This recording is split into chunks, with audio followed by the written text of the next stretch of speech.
was surprised. I thought he would probably declare for the draft. Yeah, he did. But he did. Well, yeah, he did. Yeah, he did. But I thought he would stick it out and actually go.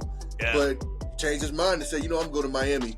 A lot of people say it's because his girlfriend's down there. I heard that too. Knows, but they ain't none of my business. I do think he'll do better in Miami, though. I agree.